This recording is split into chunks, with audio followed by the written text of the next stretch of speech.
এই প্রজন্মের অনেকেই হয়তো জানেন না, 1976 সালের ঢাকার সরোয়ার্দী উদ্যানে জাতীয় কবির নামাজে জানাজার পর কবির লাশবাহী খাটিয়া যারা কাঁধে করে বহন করেছিলেন, তাদের মধ্যে অন্যতম ছিলেন শহীদ রাষ্ট্রপতি জিয়াউর রহমান।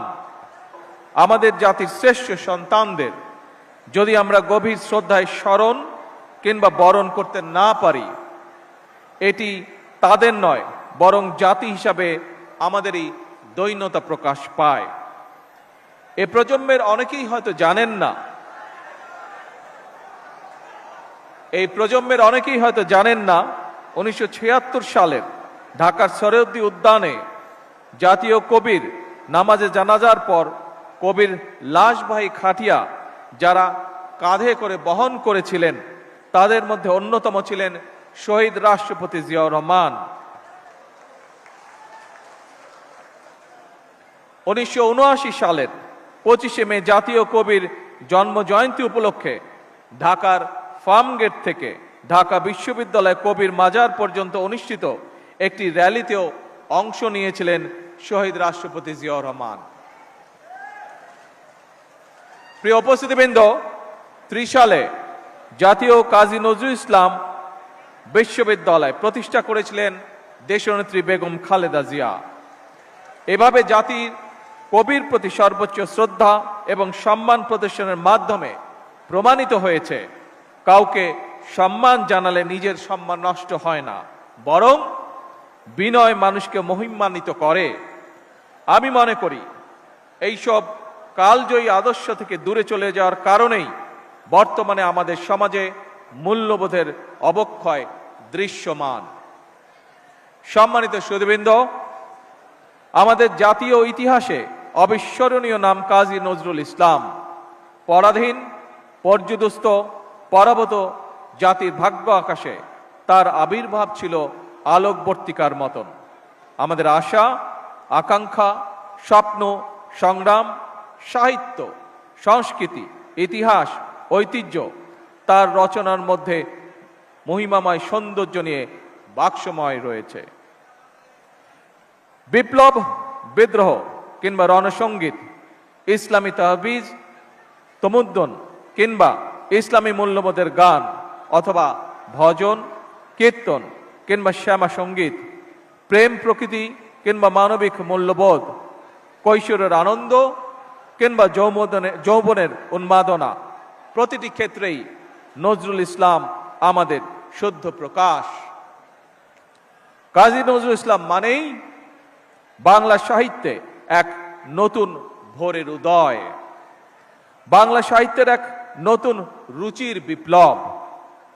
তিনি কবিতায় এনেছেন যুদ্ধের গর্জন, কণ্ঠে তুলে নিয়েছেন রাষ্ট্রীয় এবং আত্মিক স্বাধীনতার বজ্র নিদাত। তিনি ছিলেন নারী অধিকারী, মেহনতি মানুষের কল্যাণ আর অসাম্প্রদায়িক বিশ্ব মানবতার এক অনন্য ফেরিওয়ালা। এই মহাকবি বাংলাদেশের অবমান কালের সংস্কৃতির চিরযৌবনের প্রতীক। আমাদের হৃদয় জাগরুক হয়ে আছেন, ইনশাল্লাহ থাকবেন। সকল সম্মানিত উপস্থিতিবৃন্দ, দীর্ঘদিনের ফ্যাসিবাদী শাসন শুধুমাত্র দেশের মানুষের অধিকার আর দেশের অর্থ সম্পত্তি লুট করেনি, বিচার বিভাগ সহ দেশের সমস্ত প্রতিষ্ঠানগুলোকে ধ্বংস করে দিয়েছে।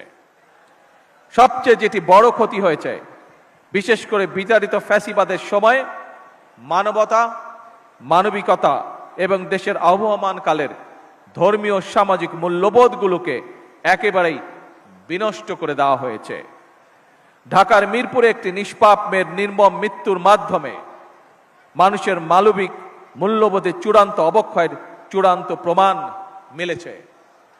প্রিয় উপস্থিতিবৃন্দ, প্রিয় ভাই বোনেরা, এ বিষয়ে একটি কথা আজকের এই অনুষ্ঠানে আমি পরিষ্কারভাবে আপনাদের সামনে তুলে ধরতে চাই।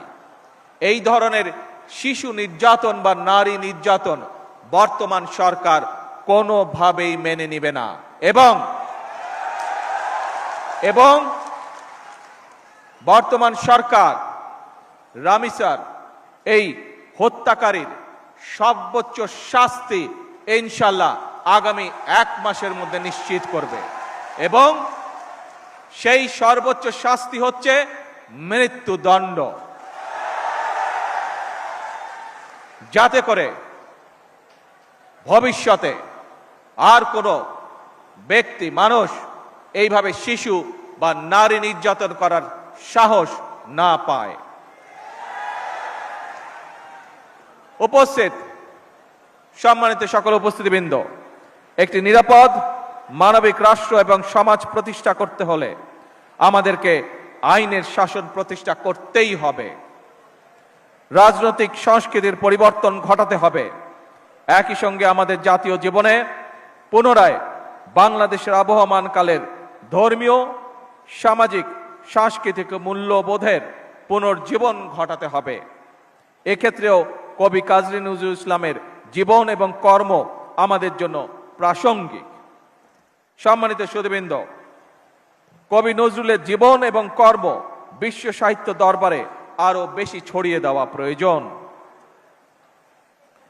তার জীবনবোধ, তার জীবন দর্শন প্রজন্মের পর প্রজন্ম পৌঁছে দিতে হবে। এরই অংশ হিসাবে আমাদের জাতীয় কবির স্মৃতি বিজড়িত ত্রিশালকে নজরুল স্মৃতি হিসাবে ঘোষণা করা যায় কিনা এর ব্যাপারে সম্ভাব্যতা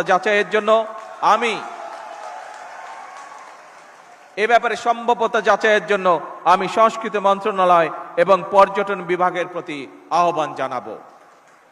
উপস্থিত সুধীবৃন্দ, উপস্থিত ভাই ও বোনেরা, বাংলাদেশ ও কাজী নজরুল ইসলাম এক অবিভাজ্য সত্তা। তিনি আমাদের জাতীয় সত্তার সার্থক প্রতিনিধি, আমাদের জাতীয় চেতনার প্রতীক, আমাদের জাতীয়তাবাদের প্রতীকীর। জাতীয় কবির জন্মদিনে আমরা অন্যায়, অবিচার, ক্ষুধা, দারিদ্র্য ও বিপদের গ্লানি মুছে ফেলি। সবার আগে বাংলাদেশকে ধারণ করি। একটি সমৃদ্ধ, স্বনির্ভর, গণতান্ত্রিক বাংলাদেশের জন্য নিজেদের নিবেদিত করার প্রত্যয়ে আমি কবি নজরুল ইসলামের জন্ম জয়ন্তীর 3 দিনব্যাপী উৎসবের শুভ উদ্বোধন ঘোষণা করছি। জন্ম জয়ন্তী উৎসবের সার্বিক সফলতা কামনা করে আমার বক্তব্য শেষ করছি। আল্লাহ হাফেজ। বাংলাদেশ জিন্দাবাদ।